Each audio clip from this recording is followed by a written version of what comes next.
After the war with the donkey, Earth's governments mandated that every individual was required to go to military school for 2 years.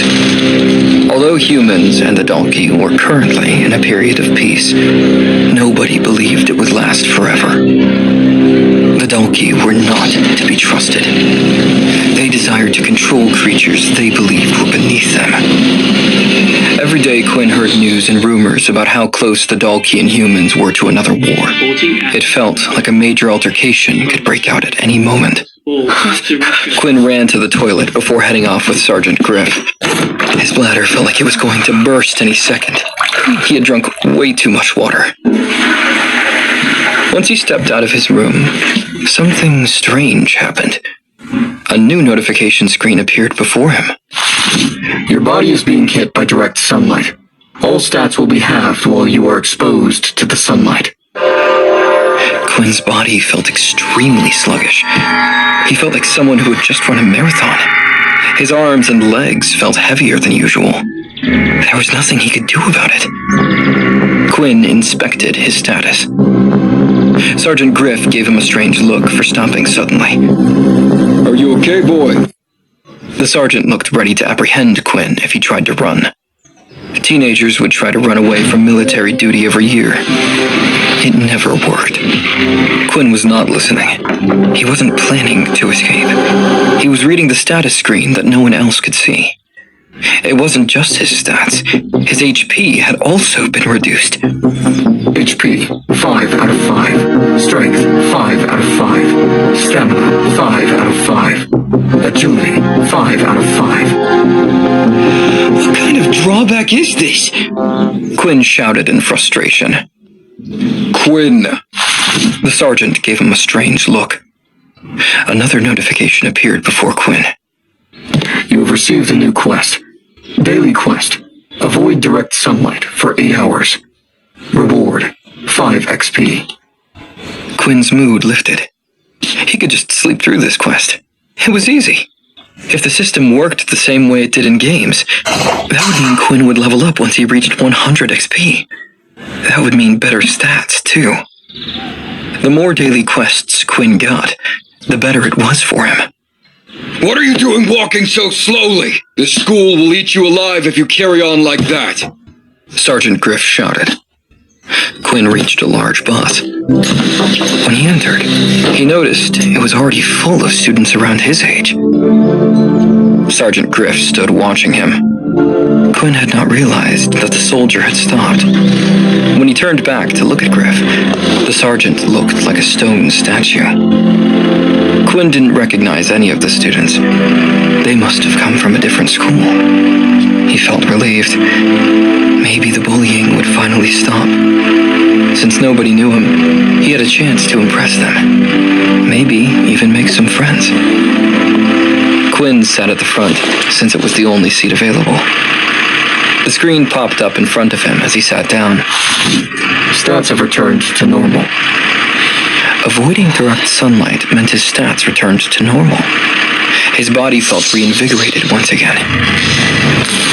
Well, it looks like only direct sunlight affects my stats. The students talked to each other in excitement. Sergeant Griff quickly shut them up. All right, it's time for us to head to the military academy. The bus jerked to life. The students were on their way. It was a quiet ride. Griff glared at anyone who tried to talk, prompting the students to shut their mouths. About 10 minutes into their journey, Quinn received another notification. A substance in the air has been detected. You are feeling sleepy. Resistance +1. Quinn found this message strange. He looked around the interior of the bus. Half of the students were already asleep. He tried to fight it, but his eyelids were getting heavier. Quinn felt dizzy. Your resistance to the substance has increased. Resistance +1. He heard footsteps coming towards him. Sergeant Griff hovered above him. Looks like a few of you were able to resist the sleeping gas. Guess we'll just have to bag you. Griff threw a black bag over Quinn's head. He couldn't see a thing. The gas slowly overpowered him. His hands fell limply by his side. Quinn dozed off. A splash of cold water woke Quinn up. He jolted upright. Green smoke dominated his surroundings. He and several other students lifted their heads to look around. 500 students stood on an open field. None of them recognized where they were. This is where you will spend the next 2 years of your life, Sergeant Griff explained. Behind the field, 3 futuristic buildings stretched into the air. The buildings looked like glass sculptures. Each stood at least 60 feet tall. Behind the buildings, Quinn saw a city unlike anything he had ever seen. It was a technological marvel. The buildings and vehicles were decades ahead of anything Quinn had seen. Mechs moved crates. Enormous cranes rose high in the sky.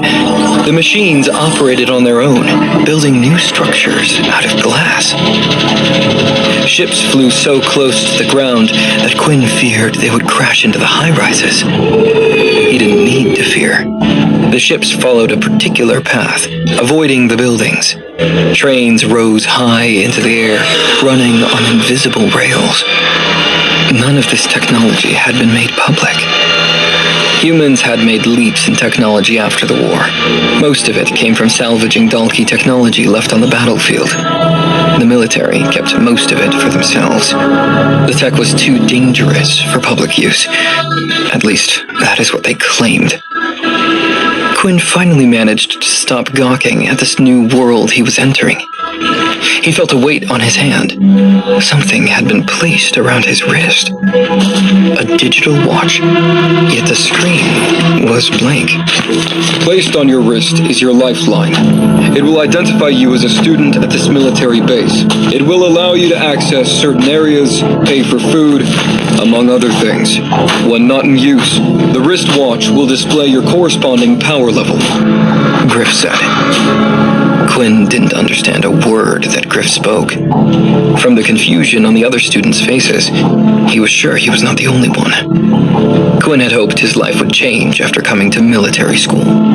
However, it looked like it was going to be the same game, only in another place. We will now begin testing your respective levels. Don't move until you are called forward. Understand? Sergeant Griff shouted with a smile on his face. Everyone nodded. The sergeant looked even scarier when he smiled. Good luck.